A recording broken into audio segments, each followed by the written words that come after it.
Hello students, നമ്മളിന്ന് module 6 ഏതാണ് harbour and dock എഞ്ചിനീയറിംഗിൽ ലെക്ചർ 2 ആണ് സ്റ്റാർട്ട് ചെയ്യുന്നത്. അപ്പം സിലബസിൽ നിന്ന് നമുക്കിന്ന് പഠിക്കാനുള്ളത് ഹാർബർ പ്ലാനിങ് എന്താണ്, ഫീച്ചേഴ്സ് ഓഫ് ഹാർബർ, പിന്നെ വിൻഡ്, വേവ്സ് അതൊക്കെ എന്താണെന്നുള്ളത് ഒരു ചെറിയൊരു ഔട്ട്ലൈൻ പോലെ. പിന്നെ പോർട്ട് അറിയാലോ, പോർട്ട് എന്താണ്, പിന്നെ requirements of a good port എന്താണ്, അപ്പോൾ അത്രയാണ് നമ്മൾ ഇന്ന് നോക്കുന്നത്. അപ്പോൾ നമുക്ക് സ്റ്റാർട്ട് ചെയ്യാം. അപ്പോൾ ആദ്യമേ ഹാർബർ പ്ലാനിങ്. ഓക്കെ, അപ്പോൾ നമ്മളൊരു ഹാർബർ കൺസ്ട്രക്ട് ചെയ്യാൻ പോവാണ്. അപ്പോൾ ഒരു പ്രപ്പോസ്ഡ് സൈറ്റ് ഉണ്ട്. ഓക്കെ, ആ പ്രപ്പോസ്ഡ് സൈറ്റിൽ നമ്മൾ വർക്ക് തുടങ്ങുന്നതിന് മുന്നേ നമ്മൾ കുറച്ച് കാര്യങ്ങൾ അവിടുന്ന് ഇൻഫർമേഷൻസ് ഒക്കെ നോക്കണം. അവിടെ ഒന്ന് രണ്ട് സ്റ്റഡീസ് ഒക്കെ നടത്താറുണ്ട്. ഓക്കെ, അപ്പം ഹാർബർ പ്ലാനിങ് എന്ന് പറയുന്നത് പ്രപ്പോസ്ഡ് സൈറ്റിലെ എക്സിസ്റ്റിംഗ് ഫീച്ചേഴ്സിനെ പറ്റി നമ്മൾ നെസസറി ഇൻഫോർമേഷൻസ് കളക്ട് ചെയ്യുന്നതിനെയാണ് ഹാർബർ പ്ലാനിങ് എന്നുകൊണ്ട് ഉദ്ദേശിക്കുന്നത്. അപ്പം ഇനിയും പറയാൻ പോകുന്ന കുറേ ഫോളോയിങ് ഇമ്പോർട്ടൻറ്റ് ഫാക്ട്സ് നമ്മൾ സ്റ്റഡി ചെയ്യണം. ഓക്കെ, അതിലെ ഫസ്റ്റ് വൺ ആണ് a thorough survey of the neighbourhood including the foreshore and depth of water is necessary. അപ്പോൾ നമ്മൾ പ്രപ്പോസ് ചെയ്യാൻ പോകുന്ന ഹാർബറിൻ്റെ ആ സൈറ്റ് ഉണ്ടല്ലോ, അതിന് നെയ്ബർഹുഡ് ആയിട്ടുള്ള കാര്യങ്ങളെ പറ്റിയൊക്കെ ഒരു സർവേ നടത്തുക. എക്സ്പെഷ്യലി ഫോർഷോറിനെ പറ്റി. ഫോർഷോർ എന്താണെന്ന് നിങ്ങൾക്ക് ഈ ഒരു ഫിഗറിൽ കാണാം. ഈ ഒരു പോർഷനാണ് കേട്ടോ, ഈ ഒരു ഏരിയ എന്ന് വെച്ചാൽ ഹൈ ടൈഡ് ലെവലും ലോ ടൈഡ് ലെവലും ഉണ്ടല്ലോ, കാണിച്ചിട്ടുണ്ടല്ലോ. അതിൻ്റെ തന്നെ ഇടയ്ക്ക് വരുമ്പോൾ ഉള്ള ആ ഒരു ഷോറിലോട്ടുള്ള ഒരു ഏരിയയാണ് ഫോർ ഷോർ എന്ന് പറയുന്നത്. അപ്പം അതിനെപ്പറ്റിയൊക്കെയുള്ള സ്റ്റഡി. പിന്നെ അവിടെ ഡെപ്ത് ഓഫ് വാട്ടർ എന്ന് വെച്ചാൽ അവിടെ ഒരു ഹാർബർ വന്നു കഴിഞ്ഞാൽ ആ ഹാർബറിലോട്ട് എത്തുന്ന ഷിപ്പിന് അങ്ങോട്ട് എത്താനുള്ള ഡെപ്ത് ഓഫ് വാട്ടർ ഉണ്ടോ ഇല്ലയോ അതിനെപ്പറ്റിയൊക്കെ സ്റ്റഡി നടത്തണം. പിന്നെ നമ്മളിവിടെ വെക്കാൻ ചാൻസ് ഉള്ള നേച്ചർ ഓഫ് ഹാർബർ എന്ന് വെച്ചാൽ അത് ഷെൽട്ടേർഡ് ആയിട്ടാണോ നോട്ട് ഷെൽട്ടേർഡ് ആണോ അത് നോക്കുക. പിന്നെ ആ ഒരു ഷോറിൽ, ആ ഒരു കോസ്റ്റൽ ലൈനിൽ സീ ആനിമൽസ് ഒക്കെ ഉണ്ടോ ഇല്ലയോ നോക്കുക. കാര്യം എന്താണെന്ന് വെച്ചാൽ ഈ ഇൻസെക്റ്റും ആനിമൽസ് ഒക്കെ ഉണ്ടെങ്കിൽ നമ്മൾ ഈ ഹാർബർ കൺസ്ട്രക്ട് ചെയ്യാൻ നമ്മൾ ഫൗണ്ടേഷനൊക്കെ കിട്ടുമല്ലോ, ഫൗണ്ടേഷനൊക്കെ അണ്ടർമൈൻ ചെയ്യാൻ ചാൻസ് ഉണ്ട്. ഇങ്ങനത്തെ ഒത്തിരി ഇൻസെക്റ്റ് ഉണ്ടെങ്കിൽ അതുണ്ടോ എന്ന് ചെക്ക് ചെയ്യണം. പിന്നെ അവിടുത്തെ ഗ്രൗണ്ടിൻ്റെ ക്യാരക്ടേഴ്സ് അറിയാൻ വേണ്ടി നമ്മൾ ബോറിങ്സ് ആൻഡ് സൗണ്ടിങ്സ് നടത്തണം. ബോറിങ്സും സൗണ്ടിങ്സും വെച്ചാൽ ഈ താഴോട്ട് അണ്ടർ ഗ്രൗണ്ട് സോയിൽ നിന്നുള്ള സാമ്പിൾ എടുത്ത് ടെസ്റ്റ് ചെയ്ത് ക്യാരക്ടേഴ്സ് അറിയുന്നതിനാണ് പറയുന്നത്. അപ്പം അത് നടത്തുക, ക്യാരക്ടേഴ്സ് ഓഫ് ഗ്രൗണ്ട് അറിയാൻ വേണ്ടി. പിന്നെ അവിടെ problem of silting or erosion of coast lines ഒക്കെ നടക്കുന്ന ഏരിയ ആണോ അതിനെപ്പറ്റി സ്റ്റഡി നടത്തുക. പിന്നെ നാച്ചുറൽ ഫിനോമിനാസ് ഹാർബറിനെ എഫക്റ്റ് ചെയ്യാനുള്ള ചാൻസസ് ഏതൊക്കെയാണെന്ന് നോക്കുക. Storms, rainfall, range of tide, maximum minimum temperature, direction and intensity of wind, അങ്ങനത്തെ നാച്ചുറൽ ഫിനോമിനയുടെ എഫക്റ്റ് ആ ഒരു പർട്ടിക്കുലർ സൈറ്റിൽ എങ്ങനെയാണെന്ന് നോക്കുക. ഓക്കെ, അപ്പം ഈ പറഞ്ഞ സ്റ്റഡീസ് നടത്തിയിട്ട് വേണം നമ്മൾ അവിടെ ഒരു പ്രപ്പോസ്ഡ് സൈറ്റിൽ പോയിട്ട് കൺസ്ട്രക്ഷൻ സ്റ്റാർട്ട് ചെയ്യാൻ. ഇതിനെയാണ് ഹാർബർ പ്ലാനിങ് എന്നുകൊണ്ട് ഉദ്ദേശിക്കുന്നത്. ഓക്കെ, അടുത്തത് ഫീച്ചേഴ്സ് ഓഫ് എ ഹാർബർ. അപ്പോൾ അതിൽ first one approach channel, second one entrance channels, പിന്നെ ബെർത്തിങ് ബേസിൻ, അടുത്തത് ടേണിംഗ് ബേസിൻ, പിന്നെ breakwater, pier head, quays and wharves, jetties and piers, docks, slipways, പിന്നെ അതല്ലാതെ other godowns, shed, buoys, lights, fire protection towers. ഇതിൽ ആ ലാസ്റ്റത്തെ ആ ഒരു പോയിന്റ് അത് ഓരോന്നും നമുക്ക് മൊഡ്യൂളിലെ ലാസ്റ്റ് ആയിട്ട് നാവിഗേഷണൽ എയ്ഡ് എന്ന് പറഞ്ഞിട്ടൊരു പോർഷൻ ഉണ്ട്. അപ്പോൾ അവിടെ ഇതൊക്കെ കുറച്ചുകൂടി ഡീറ്റെയിൽ ആയിട്ട് ഡിസ്കസ് ചെയ്യും. ബാക്കിയുള്ളത് എന്തൊക്കെയാണെന്ന് നോക്കാം.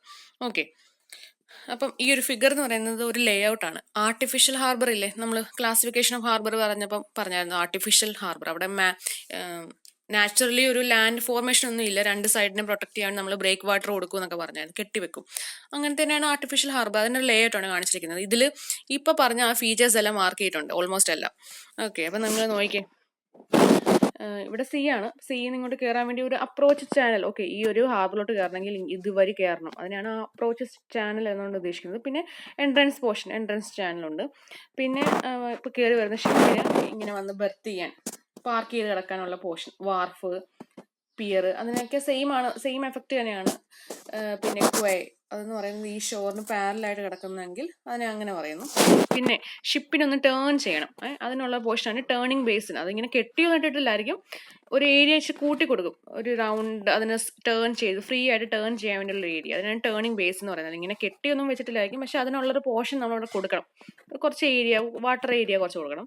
പിന്നെ ജെട്ടി എന്ന് പറഞ്ഞൊരു പോർഷനുണ്ട്, നമ്മുടെ ഷിപ്പിനോ ബോട്ടിനോ ഈ ഷോറുമായിട്ട് അടുത്ത് വരാനും ആൾക്കാരെ ഇറക്കാനും കാർഗോസിനെ ഇറക്കാനും കയറ്റാനും അങ്ങനത്തെ ലോഡിങ്ങിനും അൺലോഡിങ്ങിനും വേണ്ടിയൊക്കെ. പിന്നെ ആ ഒരു ഹാർബർ ഏരിയൻ പ്രൊട്ടക്ട് ചെയ്യാൻ വേണ്ടി ബ്രേക്ക് വാട്ടർ കൊടുത്തിട്ടുണ്ട്. പിന്നെ ഇവിടെ ഈ പോർഷൻ, പിന്നെ വിൻഡ് വരുന്ന ഡയറക്ഷൻ, അങ്ങനെ കുറച്ച് കാര്യങ്ങൾ. അപ്പോൾ ഈ പറഞ്ഞ ഫീച്ചേഴ്സൊക്കെ ഈ ഒരു ലേ ഔട്ടിൽ നിന്ന് നമുക്ക് മനസ്സിലാവും. വേറൊരു ഇമേജിനെ കാണിക്കാം. ഓക്കെ, അപ്പോൾ ഇത് പാർട്സ് ഓഫ് ഹാർബർ അല്ലെങ്കിൽ ഫീച്ചേഴ്സ് ഓഫ് ഹാർബർ മാർക്ക് ചെയ്തിരിക്കുന്നതാണ്. നിങ്ങൾ നോക്കിയേ, ഇവിടെ ഓഷൻ അല്ലെങ്കിൽ സീ എന്ന പോർഷൻ. ഓക്കെ, അപ്പം നമ്മുടെ ഹാർബർ ഏരിയ ഇങ്ങോട്ടാണ്. അപ്പം നമ്മൾ ആ സീയുടെ അല്ലെങ്കിൽ വേവ്സിൻ്റെ എഫക്റ്റ് കുറയ്ക്കാൻ വേണ്ടി നമ്മളിങ്ങനെ ബ്രേക്ക് വാട്ടർ കൊടുത്തിട്ടുണ്ട്. പിന്നെ ഇങ്ങനെ അപ്രോച്ച് ചാനലിൽ നിന്ന് എൻട്രൻസ് വഴി ഇങ്ങനെ എൻട്രൻസ് ചാനൽ കൂടെ കയറി വരുന്നു. ഒരു ചെറിയൊരു ഹാർബർ ഉണ്ട് സ്മോൾ ബോട്ടിനൊക്കെ വേണ്ടി. പിന്നെ ഇവിടെ ഒരു ജെട്ടി ഏരിയ എന്ന് വെച്ചാൽ ആ ബോട്ടിനോ ഷിപ്പിനോ വന്ന് പാർക്ക് ചെയ്ത് ആൾക്കാരെ ഇറക്കാൻ കാര്യത്തിനൊക്കെ ആയിട്ട്. ഈ ജെട്ടിയിൽ വാർപ്സ് അതൊക്കെ നമുക്ക് എവിടെ വേണേലും കൊടുക്കാം, അത് ഓരോ സ്ഥലത്തിനെ ഡിപ്പെൻഡ് ചെയ്തിരിക്കും. ഇപ്പം ഇവിടെ ഈ എൻട്രൻസ് ചാനലിൻ്റെ അടുത്തായിട്ട് തന്നെ കൊടുത്തു. ഓക്കെ, പിന്നെ ആൻഗ്രേജ് ഏരിയ, ഷിപ്പ് ഒന്ന് ആങ്കർ ചെയ്ത് വെക്കാൻ വേണ്ടിയുള്ള ഏരിയ. പിന്നെ ഇവിടെ വെച്ചാണ് ഈ ടേൺ ചെയ്യുന്നത്. ഇപ്പോൾ ഈ ഷിപ്പിന് ഈ ബോട്ടിന് ടേൺ ചെയ്യണമെങ്കിൽ ഇവിടെ ഇച്ചിരി ഏരിയ കൂടുതലായിരിക്കും വെള്ളത്തിൻ്റെ, അപ്പോൾ അവിടെ ടേൺ ചെയ്യാം. പിന്നെ പോർട്ട് ഫെസിലിറ്റി, പോർട്ട് എന്ന് വെച്ചാൽ ഈ കമ്മ്യൂണിക്കേഷൻ ഫെസിലിറ്റി, സ്റ്റോറേജ് ഫെസിലിറ്റി ഒക്കെ ഇവിടെ കാണും. അങ്ങനത്തെ കാര്യത്തിന് നമുക്ക് പോർട്ട് യൂസ് ചെയ്യാം. ഓക്കെ, അപ്പം ജസ്റ്റ് ആ പറഞ്ഞ ഫീച്ചേഴ്സ് 1-2 ഇതിൽ കാണിക്കുന്നുണ്ടല്ലോ. നമുക്ക് ഓരോന്ന് എന്താ നോക്കാം. അതിൽ ഫസ്റ്റ് വൺ എന്ന് പറയുന്നത് അപ്രോച്ച് ചാനൽ. അപ്പോൾ അതെന്ന് വെച്ചാൽ depth of water in the entire harbour area should be sufficient for the purpose of navigation of ship. Okay, അപ്പോൾ എൻറ്റയർ ഹാർബർ ഏരിയയിൽ ഉള്ള ഡെപ്ത് ഓഫ് വാട്ടർ എന്ന് പറയുന്നത് സഫിഷ്യൻ്റ് ആയിരിക്കണം ആ ഒരു പർട്ടിക്കുലർ ഷിപ്പിന് അതിൽ കൂടെ നാവിഗേറ്റ് ചെയ്യാൻ, മൂവ് ആകാനുള്ള. ഓക്കെ, അപ്പം when the depth of water is not sufficient then a channel with sufficient depth and width should be made by dredging which further provide a passage of ship. Okay, അപ്പം ആ approach channel എന്ന് വെച്ചാൽ അങ്ങോട്ടാണ് ഹാർബറിലോട്ട് കയറേണ്ടത്. അപ്പോൾ അവിടെ depth ആവശ്യത്തിന് ഇല്ലെങ്കിൽ നമ്മൾ എന്തെടുക്കേണ്ടതെന്ന് വെച്ചാൽ ഡെപ്തും വിഡ്ത്തൊക്കെ സഫിഷ്യൻ്റ് ആക്കാൻ വേണ്ടി നമ്മൾ ഡ്രെഡ്ജിങ് ചെയ്യും. ഡ്രെഡ്ജിങ് എന്ന് വെച്ചാൽ എന്താ ഞാൻ പറഞ്ഞായിരുന്നു കഴിഞ്ഞ ക്ലാസ്സിലെ വീഡിയോയിൽ, മണ്ണ് എടുത്തു മാറ്റുന്നത്, താഴത്തെ ആ സെഡിമെന്റ്സ് എടുത്തു മാറ്റുന്നു എന്ന് പറയുന്നത്. അപ്പം അങ്ങനെ മാറ്റി ഡെപ്ത് കൂട്ടി ഷിപ്പിന്റെ പാസേജിന് ഹെൽപ്പ് ചെയ്യുന്ന രീതിയിലാക്കുക. ഓക്കെ, അപ്പോൾ അപ്രോച്ച് ചാനൽ, ഹാർബറിലോട്ടുള്ള അപ്രോച്ചാണ് അത്. ഇനി അടുത്തത് എൻട്രൻസ് ചാനൽ. എൻട്രൻസ് ചാനൽ എന്ന് പറയുമ്പോൾ ഹാർബറിലോട്ടുള്ള എൻട്രൻസ് പോർഷനെയാണ് അങ്ങനെ പറയുന്നത്. അപ്പം എൻട്രൻസ് ടു എ ഹാർബർ എന്ന് പറയുന്നത് സീ വേവ്സിന് എക്സ്പോസ്ഡ് ആയിട്ടായിരിക്കും. ഓക്കെ, അതുപോലെ തന്നെ നമ്മൾ എൻട്രൻസിലുള്ള ഡെപ്ത് ഓഫ് വാട്ടറും വിഡ്ത്ത് ഓഫ് ഹാർബർ എന്ന് പറയുന്നത് കൂടുതലായിരിക്കണം. ഓക്കെ, അപ്പം എൻട്രൻസ് എന്ന് പറയുന്നത് എന്താണ്? Path through the which the ship can enter the harbour safely. അതുകൊണ്ട് തന്നെ നമ്മൾ അവിടെ ഡെപ്തും വിഡ്ത്തും കൂട്ടി കൊടുക്കണം. സാധാ അകത്തോട്ടുള്ള വിത്തിനേക്കാളും അവിടെ ഇച്ചിരി വിഡ്ത്തും ഡെപ്തും കൂട്ടി കൊടുക്കണം. അതെന്തിനാന്ന് വെച്ചാൽ ഷിപ്പ് 2-3 ഷിപ്പ് ഒരുമിച്ച് വന്നാൽ അതിന് കയറി വരാൻ പറ്റുന്ന രീതിയിലായിരിക്കണം. ഓക്കെ, പിന്നെ ഈ വിഡ്ത്ത് എന്ന് പറയുന്നത് അവിടെയുള്ള ട്രാഫിക് ഡെൻസിറ്റീനെ, പിന്നെ എന്തുമാത്രം എൻട്രൻസ് ഉണ്ട് എന്ന് വെച്ചാൽ ഒരു ഹാർബർ ആണെങ്കിൽ പോലും ചിലപ്പോൾ 1-2 എൻട്രൻസ് കാണും. അപ്പം 1-2 എൻട്രൻസ് ഉണ്ടെങ്കിൽ അപ്പോൾ അതനുസരിച്ച് വിഡ്ത്ത് ഇവിടെ ഒരു എൻട്രൻസിൽ കൊടുത്താൽ മതി. ഇപ്പോൾ 2-3 ഷിപ്പ് ഒരുമിച്ച് വന്നാൽ പോലും അതിന് പല ടൈമായിട്ട് അല്ലെങ്കിൽ പല തൊട്ടപ്പുറത്തെ എൻട്രൻസിൽ കൂടെ വേണേൽ കയറാം ഹാർബറിലോട്ട്. ഓക്കെ, അപ്പോൾ അതിനെ ഡിപ്പെൻഡ് ചെയ്തിരിക്കും വിഡ്ത്ത് നമ്മൾ കൊടുക്കുന്നത്. ഇപ്പോൾ ഈ ഒരു ഫിഗറിൽ നിങ്ങൾക്ക് കാണും, ഇതിപ്പം അപ്രോച്ച് ചാനൽ വഴി വന്നു. ഇപ്പോൾ ഈ ഒരു എൻട്രൻസ് പോർഷൻ എന്ന് പറയുന്നത് അതനുസരിച്ച് നമ്മൾ കൊടുക്കുന്നത് ട്രാഫിക് ഡെൻസിറ്റിയും അതുപോലെ തന്നെ നമ്പർ ഓഫ് എൻട്രൻസ് അതിനനുസരിച്ച്. ഓക്കെ, അടുത്തത് berthing basin and turning basin. Berthing basin എന്ന് പറയുന്നത് എന്താണ്? ഷിപ്പ് പാർക്ക് ചെയ്യാൻ വേണ്ടിയുള്ള ആ ഒരു basin area, water area. Turning basin എന്തായിരിക്കും? അപ്പം ഷിപ്പിനെ ടേൺ ചെയ്യാൻ വേണ്ടിയുള്ള വാട്ടർ ഏരിയ. ഓക്കെ, അപ്പം it is water area which is required for manoeuvring the ship after entering to the harbour and it is large enough to permit free turning. അപ്പം ഹാർബറിലോട്ട് കയറി കഴിഞ്ഞാൽ അതിനൊന്ന് മൂവ് ചെയ്യണമെങ്കിൽ, ഇച്ചിരി ഏരിയ കൂട്ടി എടുത്ത് ടേൺ ഒക്കെ ചെയ്യണമെങ്കിൽ വേണ്ട ഫ്രീ ആയിട്ട് ടേൺ ചെയ്യാൻ വേണ്ടിയുള്ള ഏരിയനെയാണ് ടേണിംഗ് ഏരിയ എന്നുകൊണ്ട് ഉദ്ദേശിക്കുന്നത്. അപ്പം ഇതിന്റെ മിനിമം സൈസ് എന്ന് പറയുന്നത്, ടേണിംഗ് ഏരിയയുടെ മിനിമം സൈസ് എന്ന് പറയുന്നത് ലെങ്ത് ഓഫ് ദി ഷിപ്പിന്റെ 2x ആയിരിക്കും. എന്നാലല്ലേ ഈസിലി അതിന് ഫ്രീ ആയിട്ട് വേറെ ഒന്നിനെ തട്ടാതെ മുട്ടാതെ ഒക്കെ ടേൺ ചെയ്യാൻ പറ്റത്തുള്ളൂ. അപ്പോൾ ഈ ഒരു ഏരിയയിൽ കാണിച്ചിട്ടുണ്ട്, ഇതുണ്ട് ഇവിടെ ഈ പോർഷൻ ഉണ്ട്, ഈ വാട്ടർ ഇങ്ങനെ ഷിപ്പ് ഇരിക്കുന്ന പോർഷൻ. അപ്പം ബെർത്ത് ചെയ്യാൻ വേണ്ടിയുള്ള പോർഷൻസ് കൊടുക്കുക. പിന്നെ ഇവിടെ കൊണ്ട് ടേൺ ചെയ്യാനുള്ള ഏരിയ ഇച്ചിരി കൂട്ടി കൊടുക്കുക. ഓക്കെ, പിന്നെ ബ്രേക്ക് വാട്ടർ നിങ്ങൾ ഈ ഫിഗർ കണ്ടില്ലേ? നമ്മൾ കണ്ടിട്ടുണ്ട്, ചിലപ്പോൾ ബീച്ചിലൊക്കെ പോയിട്ട് നിങ്ങൾ കണ്ടിട്ടുണ്ടായിരിക്കും ഇങ്ങനെ ചെയ്യാൻ വെച്ചിരിക്കുന്നത്. അത് ആ അത്രയും ഷോറിലോട്ടുള്ള പോർഷൻസിൽ സീ വേവ്സ് അധികം വരാതിരിക്കാൻ വേണ്ടി കൊടുക്കുന്നതാണല്ലോ. അപ്പം it is a structure constructed so as to protect the enclosed area of the water from strong storm waves of sea. Break water helps to keep the water steady or calm in the harbour and provide safety to the vessel and easy working. Okay, അപ്പം ആ ഒരു harbour portion എന്ന് കുറച്ചും കൂടെ കാമായിട്ട് വെക്കാൻ വേണ്ടിയും, പിന്നെ എന്താ ഈ വന്ന് കിടക്കുന്ന ഷിപ്പിനൊക്കെ അല്ലെങ്കിൽ ബോട്ടിനൊക്കെ ഒന്ന് സേഫ് ആയിട്ട് വെക്കാൻ വേണ്ടിയാണ് നമ്മളിങ്ങനെ ബ്രേക്ക് വാട്ടർ ഒഴിച്ച് വെച്ചിട്ട് അതിനെ പ്രൊട്ടക്ട് ചെയ്ത് വെച്ചിരിക്കുന്നത്. അപ്പം നമുക്ക് അതിങ്ങനെ അനങ്ങാതെ കിടന്നാലല്ലേ ഷിപ്പിൽ നമുക്ക് എന്തെങ്കിലും സാധനം എടുക്കാൻ അല്ലെങ്കിൽ ബോട്ടിൽ നിന്ന് സാധനം ഇറക്കാനും കയറ്റാനൊക്കെ എളുപ്പമുള്ളൂ. അപ്പം അങ്ങനെയാണ് നമ്മൾ ബ്രേക്ക് വാട്ടേഴ്സ് കൊടുക്കുന്നത്. അത് ജനറലി സ്റ്റോൺ മേസണറി വെച്ചിട്ടായിരിക്കും. നമുക്ക് കല്ല് വെച്ചിട്ടാണ് ബ്രേക്ക് വാട്ടർ നമ്മൾ കൺസ്ട്രക്ട് ചെയ്തിരിക്കുന്നത്. അടുത്തത് പിയർ ഹെഡ്. ഓക്കെ, അപ്പം പിയർ ഹെഡ് എന്ന് വെച്ചാൽ മിക്ക ബ്രേക്ക് വാട്ടറിൻ്റെ അറ്റത്തായിട്ട് ടിപ്പിലായിട്ട് നമ്മൾ സ്ട്രക്ചർ വെക്കും. അതിനെയാണ് പിയർ ഹെഡ് എന്നുള്ളത് ഉദ്ദേശിക്കുന്നത്. ഇത് കണ്ടോ? അപ്പോൾ ഇത് എൻട്രൻസ് മാർക്കായിട്ട് ആണ് നമ്മൾ സെർവ് ചെയ്യുന്നത്. അപ്പം പിയർ ഹെഡ് ഇവിടെ ബ്രേക്ക് വാട്ടർ ആണ് ഈ കാണിച്ചത്. ഇതിൻ്റെ അറ്റത്തായിട്ട് ഇങ്ങനെ ഒരു ലൈറ്റ് ഹൗസ് പോലെ ഇരിക്കുമല്ലോ, അങ്ങനെ എൻട്രൻസിന് മാർക്കായിട്ട്. അപ്പം ദൂരേന്ന് വരുന്ന ഒരു ബോട്ടിനോ ഷിപ്പിനോ ഇവിടെ ഒരു ഹാർബർ ഉണ്ടെന്ന് കാണണമെങ്കിൽ ദൂരേന്ന് നോക്കുമ്പോൾ അതിന് അത്രയും ഹൈറ്റുള്ളൊരു സാധനം കാണണം അല്ലേ. അപ്പം ഈ ഒരു സംഭവം കണ്ടു കഴിഞ്ഞാൽ ഓക്കെ, അവിടെ ഒരു ഹാർബർ ഉണ്ട്, അപ്പോൾ അവിടെ ഒരു എൻട്രൻസ് ഉണ്ട് എന്നൊക്കെ മനസ്സിലാക്കാൻ പറ്റും. ഓക്കെ, അപ്പം ഈ ഒരു ഫിഗറിലാണ് ഒരു ബോട്ട് വരുന്നുണ്ടോ, അപ്പം അവർക്ക് ദൂരെ നിന്ന് നോക്കുമ്പോൾ ഒരു എൻട്രൻസ് മാർക്കായിട്ട് കാണുന്നത് ഇതായിരിക്കും. അതാണ് ഇവിടുത്തെ ഒരു പർപ്പസ്, പിയർ ഹെഡ്. അടുത്തത് വാർഫ്സ്. വാർഫ്സ് എന്ന് വെച്ചാൽ platform or loading places necessary for ship to come close enough to the shore. Okay, അപ്പം ഷോറിന് അടുത്തായിട്ട് ഹാർബറിൽ കയറി, ഓക്കെ, ഹാർബറിൽ കയറി കഴിഞ്ഞിട്ട് ഷോറിന് അടുത്തായിട്ട് ഷിപ്പിന് വരാൻ വേണ്ടിയുള്ള ഒരു പ്ലാറ്റ്ഫോം അല്ലെങ്കിൽ ലോഡിംഗ് പ്ലേസസിനെ നമ്മൾ കോമൺലി വിളിക്കുന്ന പേരാണ് വാർഫ്സ്. ഓക്കെ, ഇനി ഈ വാർഫ്സ് ഷോറിന് അല്ലെങ്കിൽ ബ്രേക്ക് വാട്ടറിന് പാരലായിട്ടാണ് കൺസ്ട്രക്ട് ചെയ്യുന്നതെങ്കിൽ അതിനെ ക്വേസ് എന്ന് പറയും. അപ്പം നിങ്ങൾ ഞാൻ ലേ ഔട്ട് ഓഫ് ആർട്ടിഫിഷ്യൽ ഹാർബർ കാണിച്ചപ്പോൾ കണ്ടായിരുന്നല്ലോ, ആ ഒരു ഷോറിന് ഇങ്ങനെ പാരലായിട്ട് കൊടുക്കുന്നതിനെ ക്വേസ് എന്ന് പറയുന്നത്, ആ അറ്റത്തുള്ളത്. പിന്നെ ഈ വാർഫ്സ് തന്നെ നമ്മുടെ ഷോറിൽ നിന്ന് സീലോട്ട് ഇങ്ങനെ ഒബ്ലിഗായിട്ട് അല്ലെങ്കിൽ റൈറ്റ് ആംഗിൾ ആയിട്ട് കൊടുക്കുവാണെങ്കിൽ, അല്ലെങ്കിൽ ബ്രേക്ക് വാട്ടറിന് ഒബ്ലിഗായിട്ട് ഒരു ആംഗിളിൽ അല്ലെങ്കിൽ റൈറ്റ് ആംഗിൾ ആയിട്ട് കൊടുക്കുവാണെങ്കിൽ അതിനെ നമുക്ക് പിയേഴ്സ് എന്ന് വിളിക്കാം. ഓക്കെ, അപ്പോൾ ഇതിന്റെ മെയിൻ ഫംഗ്ഷൻ എന്ന് ഉദ്ദേശിക്കുന്നത് ഫോർ ബെർത്തിങ് ഓഫ് വെസൽ എന്നുകൊണ്ട് ഉദ്ദേശിക്കുന്നത് ഷിപ്പ് അല്ലെങ്കിൽ ബോട്ട്, അതിനെ ബെർത്ത് ചെയ്യാൻ വേണ്ടി അല്ലെങ്കിൽ പാർക്ക് ചെയ്തിരിക്കാൻ വേണ്ടിയാണ് നമ്മൾ ഇത് വെക്കുന്നത്. ഇപ്പോൾ കാർഗോസിലുള്ള വർക്കിംഗ് ഒക്കെ എന്ന് വെച്ചാൽ അതിനെ ഇറക്കുക, എടുക്കുക, ലോഡിങ് അൺലോഡിങ്, ഇതിനൊക്കെ പർപ്പസിന് വേണ്ടിയാണ് നമ്മൾ ഈ വാർഫ്സ് കൊടുക്കുന്നത്.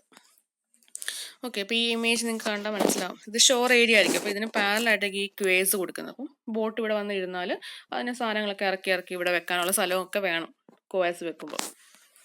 പിന്നെ പിയർ എന്ന് പറയുമ്പോൾ നേരത്തെ പറഞ്ഞല്ലോ, സീലോട്ട് പ്രൊജക്റ്റ് ചെയ്ത രീതിയിൽ ഒന്നെങ്കിൽ ഈ ഒരു ഏരിയക്ക് റൈറ്റ് ആംഗിൾ ആയിട്ട്, ഓക്കെ, ആ ഷോറിന് റൈറ്റ് ആംഗിൾ ആയിട്ട് അല്ലെങ്കിൽ ഏതെങ്കിലും ഒരു ആംഗിളിൽ, ബ്രേക്ക് വാട്ടറിന് റൈറ്റ് ആംഗിൾ ആയിട്ടോ ഏതെങ്കിലും ഒരു ആംഗിളിലോ നമ്മൾ സീലോട്ട് പ്രൊജക്റ്റ് ചെയ്ത രീതിയിൽ വെക്കുന്നതിനാണ് പിയർ എന്ന് പറയുന്നത്. അപ്പോൾ അങ്ങനെ കൊടുക്കുമ്പോൾ അതിൻ്റെ ഗുണം എന്താണെന്ന് വെച്ചാൽ അതിന് ഈ ഒരു പിയർ പോർഷൻ്റെ രണ്ട് സൈഡിൽ നമുക്ക് ഇങ്ങനെ ബോട്ട് കൊണ്ട് പാർക്ക് ചെയ്ത് വെക്കാം. കുറച്ചുകൂടെ ഏരിയ കിട്ടും പാർക്കിങ്ങിന് വേണ്ടി. അടുത്തത് ജെട്ടീസ്. നിങ്ങൾക്ക് അറിയാലോ, ഷിപ്പോ അല്ലെങ്കിൽ ചെറിയ ചെറിയ ബോട്ടിനൊക്കെ വന്ന് പാർക്ക് ചെയ്യാനുള്ള സ്ഥലമാണ്. അപ്പം ഇതൊരു പൈൽഡ് പ്രൊജക്ഷനാണ് ഫ്രം ഷോറിൽ നിന്ന് ഉള്ള ഒരു പ്രൊജക്ഷനാണ്. പൈലിംഗ് കൊടുത്തിട്ടുള്ളതാണ്. ലോഡിങ് ആൻഡ് അൺലോഡിങ് ഓഫ് കാർഗോസിനാണ് കൂടുതൽ യൂസ് ചെയ്യുന്നത്. പാസഞ്ചേഴ്സിനെ ഇറക്കാനും ഒക്കെ ഇടയ്ക്ക് നമുക്ക് യൂസ് ചെയ്യാം. പിന്നെ പറയുന്നത് made usually from shore towards sea water. ഇങ്ങനെ കൊടുക്കുന്നതിൻ്റെ കാര്യം എന്താണെന്ന് വെച്ചാൽ സിൽട്ടിങ്, ഡ്രെഡ്ജിങ് ഒക്കെ പ്രിവെൻറ്റ് ചെയ്യാൻ വേണ്ടിയാണ്.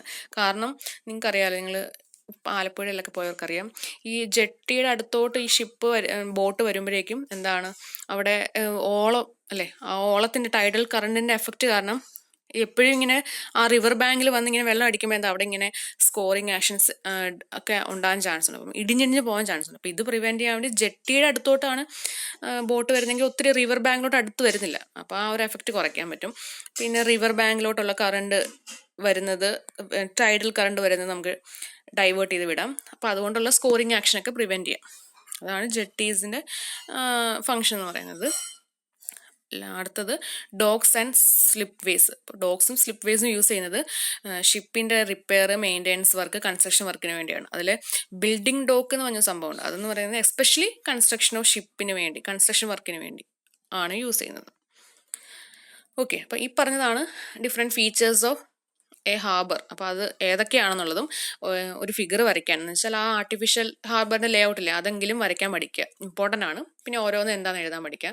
ഇപ്പം നമ്മൾ അതിൽ ഓൾമോസ്റ്റ് എല്ലാ ഫീച്ചേഴ്സിനെ പറ്റി പറഞ്ഞു. അതിൽ ലാസ്റ്റ് വൺ അത് നമ്മൾ നാവിഗേഷണൽ എയ്ഡ് എന്ന് പറഞ്ഞിട്ട് പഠിക്കുന്നുണ്ട്. അപ്പം അതിൽ പഠിക്കുക. അപ്പം ഈ ക്വസ്റ്റ്യൻസ് വന്നാൽ ഫീച്ചേഴ്സ് ഓഫ് എ ഹാർബർ ഒരു 20 മാർക്കിനോ 15 മാർക്കിനോ വന്നാൽ പടം വരയ്ക്കുക, ഓരോന്നിനെ പറ്റി എഴുതുക.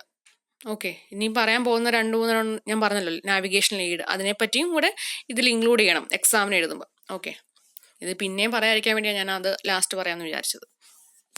ഓക്കെ, ഇനി അടുത്തത് പോർട്ട്. എന്താണെന്ന് നമ്മൾ കേട്ടിട്ടുണ്ടല്ലോ, കൊച്ചിൻ പോർട്ട്, വിശാഖപട്ടണം പോർട്ട്, അതൊക്കെ കേട്ടിട്ടുള്ള കാര്യമാണ്. ഓക്കെ, അപ്പം ഒരു ഹാർബർ ഏരിയ തന്നെ, harbour where terminal facilities such as store, landing of passengers and cargos etcetera are added. Harbour തന്നെ അവിടെ എക്സ്ട്രാ ആയിട്ട് കുറച്ച് ടെർമിനൽ ഫെസിലിറ്റീസ് കാണും. ഇപ്പോൾ സ്റ്റോറിങ് ഏരിയ കാണും, നമുക്ക് കമ്മ്യൂണിക്കേഷൻ ഫെസിലിറ്റി കാണും, പിന്നെ പാസഞ്ചേഴ്സിനെയും കാർഗോസിനെയും ലാൻഡ് ചെയ്യാനുള്ള ഏരിയ, അങ്ങനത്തേനൊക്കെ ഉള്ളതിനെയാണ് നമ്മൾ പോർട്ട് എന്നുകൊണ്ട് ഉദ്ദേശിക്കുന്നത്. ഓക്കെ, പോർട്ട് എന്ന് പറയുമ്പോൾ സ്റ്റേറ്റ് ഗവൺമെന്റിന്റെ അണ്ടറിൽ വരുന്നത്, ഹാർബർ എന്ന് പറയുന്നത് സെൻട്രൽ ഗവൺമെന്റ് അണ്ടറിലാണ് വരുന്നത്.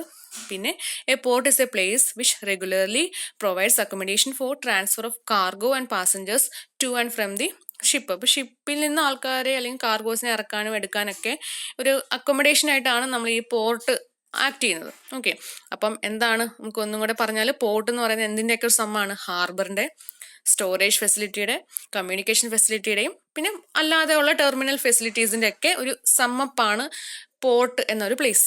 ഓക്കെ, അപ്പം ഇതിൽ നിന്ന് നമുക്ക് എന്താ പറയാൻ പറ്റുന്നത്? It can B stated that A port includes A harbour, that is every port is a harbour. അല്ലെ, ഒരു പോർട്ട് എന്ന് പറഞ്ഞാൽ അതിൽ ഹാർബർ വരും. എന്ന് വെച്ചാൽ എന്താ, എല്ലാ പോർട്ടിലും ഒരു ഹാർബർ എന്തായാലും ഉണ്ട് അല്ലെ. Every port is a harbour. Okay, അതിൽ പ്ലസ് ഒരു എന്തെങ്കിലും ഫെസിലിറ്റീസ് ഉണ്ടായിരിക്കും. ഓക്കെ, അപ്പം ലൊക്കേഷൻ അനുസരിച്ച് നമുക്ക് പോർട്ടിനെ canal port, river port, sea port, free port അങ്ങനെയൊക്കെ ഡിവൈഡ് ചെയ്യാം. അതിൽ ഫ്രീ പോർട്ട് എന്നുകൊണ്ട് ഉദ്ദേശിക്കുന്നത് അവിടെ കസ്റ്റംസ് ഇന്റർവെൻഷൻ ഒന്നും ഇല്ല. കാരണം കസ്റ്റംസിന്റെ ഒരു റെസ്ട്രിക്ഷൻ ഒന്നും ഇല്ല. വിസ കാണിക്കുക, അതുപോലെ പാസ്പോർട്ട് കാണിക്കുക, അങ്ങനത്തെ സെക്യൂരിറ്റീസോ ഗാർഡോ അല്ലെങ്കിൽ സ്റ്റാഫോ ഒന്നും കാണത്തില്ല. അതിനാണ് ഫ്രീ പോർട്ട് എന്നുകൊണ്ട് ഉദ്ദേശിക്കുന്നത്. ഓക്കെ, അടുത്തത് ടേം ആണ് port of entry. Port of entry എന്ന് വെച്ചാൽ a designated location where foreign goods and foreign citizen may be cleared through custom house. Okay, അവിടെ എന്താണ്, ഒരു കസ്റ്റം ഡ്യൂട്ടിയിലുള്ള ആൾക്കാരുണ്ട്. അവർ നമ്മുടെ പാസ്പോർട്ടും നമ്മുടെ വിസാസ് ഒക്കെ ചെക്ക് ചെയ്യാനൊക്കെ ഉള്ള ആൾക്കാർ. അപ്പം അങ്ങനെ എന്നിട്ട് വേണം ആ ഫോറിനിൽ നിന്ന് വരുന്ന ആൾക്കാരെ അകത്തോട്ട് നമ്മുടെ കൺട്രിയിലോട്ട് കയറ്റുന്നത്. അതുപോലെ തന്നെ ഫോറിൻ ഗുഡ്സ് ഒക്കെ ചെക്ക് ചെയ്യാൻ സ്കാനൊക്കെ ചെയ്ത് നോക്കി എന്ത് സാധനമാണെന്ന് നോക്കിയിട്ടൊക്കെ ചെക്ക് ചെയ്തിട്ടായിരിക്കും കയറ്റുന്നത്. അതിനെയാണ് പോർട്ട് ഓഫ് എൻട്രി എന്നുകൊണ്ട് ഉദ്ദേശിച്ചത്. അങ്ങനത്തെ ലൊക്കേഷനെയാണ് പോർട്ട് ഓഫ് എൻട്രി എന്ന് പറയുന്നത്. അവിടെ കസ്റ്റംസിന്റെ ഡ്യൂട്ടീസ് എല്ലാം അതിന്റെ കറക്റ്റായിട്ട് നടക്കുന്നുണ്ട്. ഇനി ഫ്രീ പോർട്ട് അല്ലെങ്കിൽ ഫ്രീ സോൺ എന്ന് എന്താന്ന് വെച്ചാൽ നേരത്തെ ഞാൻ പറഞ്ഞല്ലോ, അതിന്റെ പർപ്പസ് എന്താണെന്ന് വെച്ചാൽ is to encourage and expediate that part of nation's foreign trade which its government wishes to free from restriction necessitated by custom duties. Custom ഡ്യൂട്ടീസിന്റെ ആ ഒരു റെസ്ട്രിക്ഷനിൽ നിന്ന് ഫ്രീ ആക്കി വിടാൻ ഗവൺമെന്റ് വിഷ് ചെയ്യുന്ന കുറച്ച് കാര്യങ്ങളുണ്ട്. അപ്പോൾ ആ കുറച്ച് ഫോറിൻ ട്രേഡ് ഒക്കെ ഉണ്ട്. അതിനു വേണ്ടിയുള്ള ഒരു ഏരിയനെയാണ് ഫ്രീ പോർട്ട് എന്നുകൊണ്ട് ഉദ്ദേശിക്കുന്നത്. മുംബൈയിൽ അങ്ങനെ ഒരു ഫ്രീ പോർട്ട് ഉണ്ട്. ഓക്കെ, പിന്നെ പറയുന്നത് ഈ ഒരു ഏരിയ എന്ന് പറയുന്നത് ഒരു ഐസൊലേറ്റഡ് എൻക്ലോസ്ഡ് ഏരിയ ആണ്. പോർട്ടിന് അടുത്തായിട്ട് തന്നെ ആയിരിക്കും. അവിടെ അധികം റെസിഡന്റ് പോപ്പുലേഷൻ ഒന്നും കാണത്തില്ല.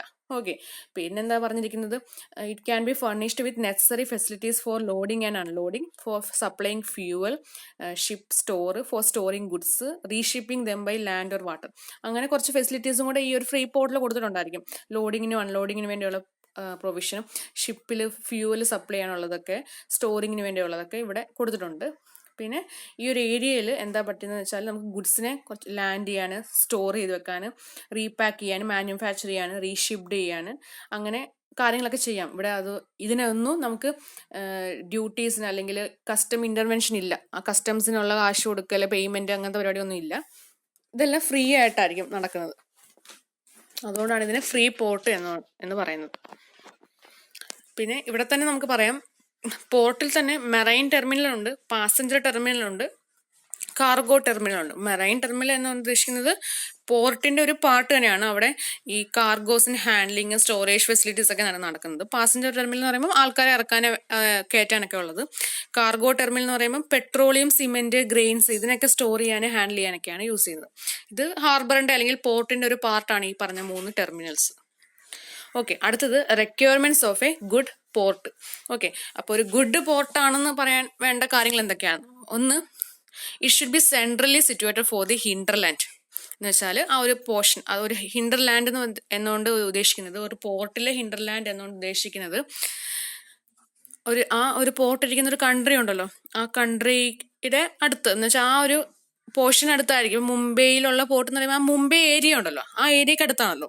ആ ഏരിയനെ ഈ ഒരു പർട്ടിക്കുലർ പോർട്ട് കൊണ്ട് സെർവ് ചെയ്യാൻ പറ്റുമോ എന്ന് വെച്ചാൽ അവിടുന്ന് കിട്ടുന്ന എക്കണോമി അല്ലെങ്കിൽ അതിന്റെ ഒരു എഫിഷ്യൻസി അനുസരിച്ച് ആ ഒരു ഏരിയ ഓഫ് കൺട്രീനെ നമുക്ക് സെർവ് ചെയ്യാൻ പറ്റുന്നുണ്ടോ എന്ന് നോക്കുക. അപ്പം ആ സെർവ് ചെയ്യണമെങ്കിൽ എന്താണ്, ആ ഒരു പോർഷൻ ഓഫ് ഏരിയയ്ക്ക് സെൻട്രലി വേണം നമ്മുടെ ആ ഒരു പോർട്ട് ലൊക്കേറ്റ് ചെയ്യാൻ. എന്ന് വെച്ചാൽ അതിന് സെൻട്രലി എന്നാൽ സീക്കോ അല്ലെങ്കിൽ റിവറിന് ഏതാണോ, ഏത് ടൈപ്പ് ഓഫ് പോർട്ടാണോ അതിനടുത്തായിട്ടായിരിക്കണം ലൊക്കേറ്റ് ചെയ്യേണ്ടത്. ഓക്കെ. പിന്നെ should get good tonnage. Good tonnage എന്നുകൊണ്ട് ഉദ്ദേശിക്കുന്നത് charge per tonnage of cargo handle by it. എന്ന് വെച്ചാൽ ആ ഒരു പോർട്ട് ഹാൻഡിൽ ചെയ്യുന്ന ടൺസ് ഓഫ് കാർഗോസിലെ ടൺ കണക്കിന് കാർഗോസ് അവർ ഹാൻഡിൽ ചെയ്യുന്നുണ്ട്. അപ്പം ഒരു ടണ്ണിന് ഇത്രയും രൂപ വെച്ച് അതിന് ചാർജ് കിട്ടുമല്ലോ. എന്ന് വെച്ചാൽ അത് ഹാൻഡിൽ ചെയ്യുന്ന അത്രയും രൂപ അതിന് ആ പോർട്ടിലെ ആൾക്കാർക്ക് കിട്ടുന്നുണ്ട്. അപ്പോൾ അത് ഗുഡ് ടോണേജ് ആയിരിക്കണം. എന്ന് വെച്ചാൽ അവർക്ക് ആ ഒരു പെർ ടണ്ണിന് അവർ ഹാൻഡിൽ ചെയ്യുമ്പോൾ അവർക്ക് നല്ല റേറ്റ് തന്നെ കിട്ടണം. എന്നാലേ നമുക്ക് ആ ഒരു പോർട്ട് കൊണ്ട് ഒരു ഉപകാരം ഉണ്ടാവുന്നുള്ളൂ. ഓക്കെ. പിന്നെ എന്താണ്, good communication through rails and highway. അതിനടുത്തോട്ട് തന്നെ റെയിൽസും ഹൈവേ ഉള്ളത് നല്ലതാണ്. ഡെൻസിറ്റി ഓഫ് പോപ്പുലേഷൻ നന്നായിട്ടുള്ള ഏരിയ ആകുമ്പോൾ കൂടുതൽ ആൾക്കാർ യൂസ് ചെയ്യും. പിന്നെ എന്താണ്, should be a place of defence and for assisting seaborne invention. ഡിഫെൻസിന്റെ ആൾക്കാർ അതിനൊക്കെ ഉള്ള ഒരു പ്രൊവിഷൻ ഉള്ളതായിരിക്കണം. ഓക്കെ. പിന്നെ അതുപോലെ തന്നെ സീ ബോൺ ഇൻവെൻഷൻ എന്ന് വെച്ചാൽ വേറെ കൺട്രിയിൽ നിന്ന് അങ്ങനെ ആൾക്കാർ ഈ നമുക്കറിയാലോ ഈ ത്രൂ സീ തീവ്രവാദികൾ അങ്ങനത്തെ ആൾക്കാരൊക്കെ ഉണ്ടല്ലോ, അവർ കയറി വരാനൊക്കെ ചാൻസ് ഉണ്ട്. അപ്പം അവരെ അങ്ങനെയൊക്കെ വന്നാൽ അതിനെയൊക്കെ പ്രിവെന്റ് ചെയ്യുന്ന രീതിയിലുള്ള ഒരു സെക്യൂരിറ്റി ആ ഒരു പോർട്ടിൽ കാണണം. പിന്നെ എന്താണ്, എല്ലാ ടൈപ്പ് ഓഫ് ഷിപ്പിനെ ഷെൽട്ടർ ചെയ്യാൻ പറ്റുന്ന ഏരിയ കാണണം. ത്രൂ ഔട്ട് ദി ഇയർ അതിനുള്ള പ്രൊവിഷൻ ആയിരിക്കണം അവിടെ കൊടുക്കേണ്ടത്. സഫിഷ്യന്റ് ഡെപ്ത് ആൻഡ് വിഡ്ത്ത് വേണം. സീയിലോട്ട് ആ ഒരു പാസേജിന് വേണ്ടി സീയിലോട്ട് ഷിപ്പ് തിരിച്ചു പോവുകയാണ് അല്ലെങ്കിൽ അകത്തോട്ട് കയറുവാണ്. അപ്പം അതിനുള്ള ഡെപ്തും വിഡ്ത്തും അവിടെ വേണം ആ ഒരു പോർട്ടിൽ. പിന്നെ എന്താണ്, ഈ പറയുന്ന കോസ്റ്റൽ ലൈൻ ഉണ്ടല്ലോ, കോസ്റ്റൽ സീഷോറിലോട്ടാണല്ലോ ഹാർബർ വെക്കുന്നത്. അപ്പോൾ അവിടുത്തെ ലാൻഡ് സർഫസ് തന്നെ നല്ല ഹാർഡായിട്ടായിരിക്കണം. അല്ലെങ്കിൽ എപ്പോഴും ഇങ്ങനെ ഷിപ്പും ബോട്ടൊക്കെ വരുന്നതിൻ്റെ എഫക്റ്റിൽ ആ ലാൻഡ് സർഫസ് അങ്ങ് ഇടിഞ്ഞു പോകാനൊക്കെ ചാൻസ് ഉണ്ട്. അപ്പം പിന്നെ റിപ്പയർ വർക്കൊക്കെ ചെയ്യേണ്ടി വരും. അപ്പോൾ അത് അവോയ്ഡ് ചെയ്യുന്ന രീതിയിൽ നല്ല ഹാർഡായിട്ടുള്ള സർഫസ് ആയിരിക്കണം, ലാൻഡ് സർഫസ് ആയിരിക്കണം. ഓക്കെ. ഈ പറഞ്ഞതാണ് different requirements four A good port എന്ന് പറയുന്നത്. ഇനി അടുത്തത് പോർട്ട് ഡിസൈൻ. ഓക്കെ. അപ്പം the design of A port should be made while keeping in mind the following requirement. അപ്പം നമ്മളൊരു പോർട്ട് ഡിസൈൻ ചെയ്യുമ്പോൾ ഇനിയും പറയാൻ പോകുന്ന കാര്യങ്ങൾ നോക്കിയിട്ട് വേണം ചെയ്യാൻ. ഓക്കെ. അതിൽ first one, the entrance channel should be such that the ships can come in and go out easily. Entrance അതനുസരിച്ച് കൊടുക്കുക. പിന്നെ ആ ഒരു ബേസിനുള്ളിൽ ഷിപ്പിനെ ടേൺ ചെയ്യാൻ പറ്റണം. പിന്നെ ഈ ക്വേസ് കൊടുക്കുമെന്ന് പറഞ്ഞില്ലേ, അതിൻ്റെ അലൈൻമെന്റ് എന്ന് പറയുന്നത് സീഷോറിന് പാരലായിട്ടാണ് കൊടുക്കേണ്ടത്. അപ്പം എന്തെങ്കിലും ഓൺ ഷോറിൽ നിന്നുള്ള വിൻഡ് എന്തെങ്കിലും വന്നാൽ അതിനെ പ്രിവെന്റ് ചെയ്യുന്ന രീതിയിൽ വേണം ക്വേസ് കൊടുക്കാൻ, അതിൻ്റെ അലൈൻമെന്റ് ഇരിക്കാൻ.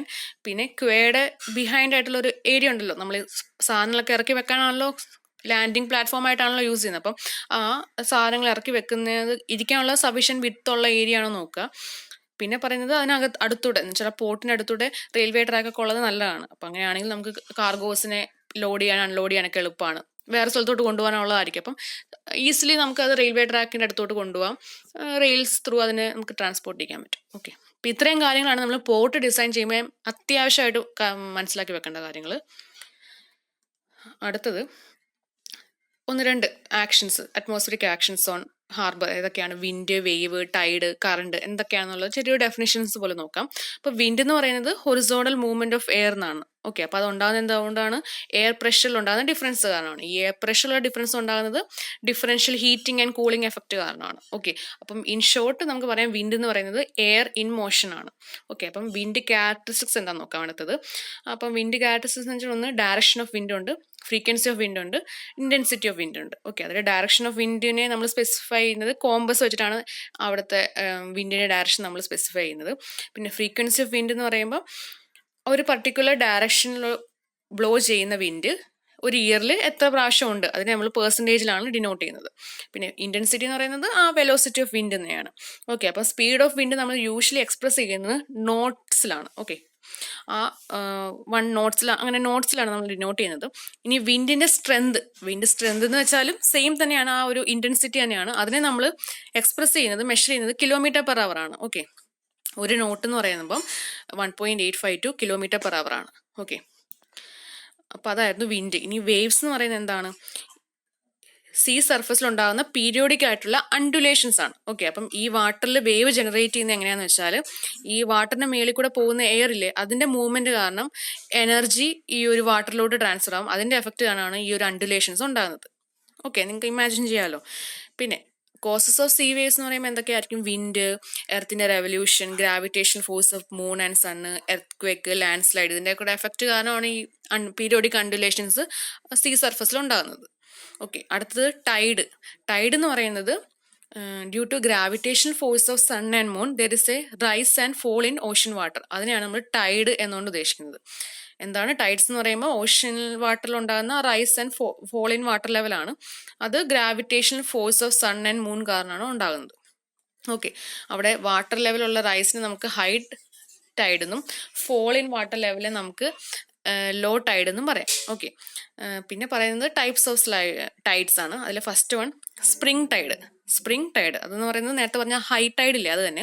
These are the highest tide which occur when. ഇത് ഒക്വർ ചെയ്യുന്ന എപ്പോഴാന്ന് വെച്ചാൽ സണ്ണും മൂണും എർത്തും ഒരേ ലൈനിലാണ്. ഈ ഒരു ഫിഗർ നിങ്ങൾ കണ്ടില്ലേ, സണ്ണും എർത്തും മൂണും ഒരേ ലൈനിലായിരിക്കും. ആ ഒരു ടൈം നമുക്ക് ഈ എർത്തിന് ഇപ്പുറമാണോ ഉള്ളെങ്കിൽ ഫുൾ മൂൺ എന്ന് പറയാം. എർത്തിന്റെയും സണ്ണിന്റെ ഇടയ്ക്കാണ് മൂൺ ഇരിക്കുന്നതെങ്കിൽ അത് ന്യൂ മൂൺ എന്ന് പറയാം.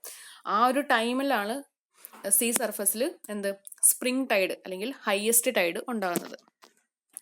അപ്പോൾ അടുത്തത് നീപ്പ് ടൈഡ്. നീപ്പ് ടൈഡ് എന്ന് വെച്ചാൽ ലോവസ്റ്റ് ടൈഡാണ്. അതുണ്ടാകുന്നത് എപ്പോഴാന്ന് വെച്ചാൽ സണ്ണും എർത്തും മൂണും ഇവിടെ നമ്മൾ ലൈൻ വെച്ച് കണക്ട് ചെയ്താൽ റൈറ്റ് ആംഗിൾ ആയിട്ടിരിക്കും. ഓക്കെ, ഈ ഒരു ടൈമിലാണ് ഏറ്റവും ലോവസ്റ്റ് ടൈഡ് സീ സർഫസിൽ ഉണ്ടാകുന്നത്. അതിനെ നീപ്പ് ടൈഡ് എന്ന് പറയാം. ഓക്കെ, അടുത്തത് കറൻസ്. കറൻസ് എന്ന് വെച്ചാൽ വാട്ടറിലുള്ള ഹൊറിസോണ്ടൽ മൂവ്മെന്റ് ഓഫ് വാട്ടറിനെയാണ് കറണ്ട് എന്നാണ് ഉദ്ദേശിക്കുന്നത്. അതിന്റെ കോസസ് എന്താണെന്ന് വെച്ചാൽ tide, wind blowing over ocean, difference in temperature, turbidity of water, പിന്നെ wave breaking at angle of a beach. ഒരു ബീച്ചിലോട്ട് ഈ വേവ് വന്ന് അടിക്കുമ്പോൾ അതൊരു ആംഗിളിൽ തിരിച്ചങ്ങ് പോകുമല്ലോ വേവിന്റെ. അതിൻ്റെയൊക്കെ ഒരു എഫക്റ്റ് കാണാണ് ടൈഡൽ കറണ്ട്സ് ഉണ്ടാകുന്നത്. ഇതിന്റെ എഫക്റ്റ് എന്താണെന്ന് വെച്ചാൽ ഇത് കാരണം ഉണ്ടാകുന്ന എഫക്ട്സ് എന്ന് വെച്ചാൽ സ്കോറിങ് ആൻഡ് ഇറോഷൻ ഉണ്ടാവും. എപ്പോഴും ഈ കറണ്ട് വന്നിങ്ങനെ റിവർ ബാങ്കിൽ അല്ലെങ്കിൽ സീഷോറിൽ അടിക്കുമ്പോൾ അവിടെ സ്കോറിങ് ആൻഡ് ഇറോഷൻ ഉണ്ടാകുന്നുണ്ട്, ഡിപ്പോസിഷൻ ഉണ്ടാകുന്നുണ്ട്. മണ്ണൊക്കെ ഇങ്ങനെ കൊണ്ടുവന്നിട്ട് അവിടെ വന്ന് ഡെപ്പോസിറ്റ് ചെയ്യാൻ ചാൻസ് ഉണ്ട്, സെഡിമെന്റ്സ് ഒക്കെ. പിന്നെ കൺസ്ട്രക്ഷൻ ഓപ്പറേഷൻസ് നടക്കുന്നുണ്ടെങ്കിൽ ഭയങ്കരമായിട്ടാണ് അവിടുത്തെ ടൈഡൽ കറണ്ട് എങ്കിൽ അപ്പം അവിടെ ആ കൺസ്ട്രക്ഷൻ വർക്കിനെ ഡിലേ ചെയ്യിക്കും. പിന്നെ മെറൈൻ സ്ട്രക്ചറിലോട്ട് ഒത്തിരി ഫോഴ്സ് ഉണ്ടാകുന്നുണ്ട് ഈ ഒരു ടൈഡൽ കറണ്ടിന്റെ എഫക്റ്റ് കാരണം. പിന്നെ മൂർഡ് വെസൽസ് എന്ന് വെച്ചാൽ കെട്ടിയിട്ടിരിക്കുന്ന പാർക്ക് ചെയ്തിരിക്കുന്ന വെസൽസിനെയാണ് മൂർഡ് വെസൽ. മൂറിംഗ് എന്നാണ് നമ്മുടെ ഈ നേരത്തെ പറഞ്ഞ വാർഫ്, ക്വാസ് ഒക്കെ ഇല്ല, അതിനൊക്കെ മൂറിങ്സ് എന്ന് പറയാം. അപ്പം അങ്ങനെ കെട്ടിയിട്ടിരിക്കുന്ന പാർക്ക് ചെയ്തിരിക്കുന്ന വെസൽസിനെ മൂർഡ് വെസൽസ് എന്ന് പറയാം. അപ്പം ഈ ഒരു ടൈഡൽ എഫക്റ്റ് അല്ലെങ്കിൽ കറണ്ടിന്റെ എഫക്റ്റ് കാരണം അതിലോട്ട് ഒത്തിരി ലോഡ് വരാൻ ചാൻസ് ഉണ്ട്. ഓക്കെ, അപ്പം ഈ പറഞ്ഞതൊക്കെയാണ് ഡിഫറെന്റ് ആക്ഷൻസ് ഓൺ സീഷോർ എന്ന് പറയുന്നത്. എന്തൊക്കെയാണ്, അല്ലെങ്കിൽ ഹാർബർ എന്ന് പറയുന്നത് വേവിൻ്റെതും വിൻഡിൻ്റെത് ടൈഡിൻ്റെത് കറൻസിൻ്റെത്. ഓക്കെ, അപ്പം ജസ്റ്റ് ഒരു ഡെഫിനിഷൻസ് പോലെ കാര്യം എന്താന്നുള്ള കാര്യങ്ങൾ പറഞ്ഞതേ ഉള്ളൂ. ഡീറ്റെയിൽ ആയിട്ട് നമുക്ക് അടുത്ത ക്ലാസ്സിൽ നോക്കാം. ഓക്കെ, അപ്പോൾ നിങ്ങൾ ലെക്ചർ നോട്ട് എഴുതുക. എന്തെങ്കിലും ഡൗട്ട് ഉണ്ടെങ്കിൽ ചോദിക്കുക. 10 മണിക്കുള്ളിൽ അപ്ലോഡ് ചെയ്യുക.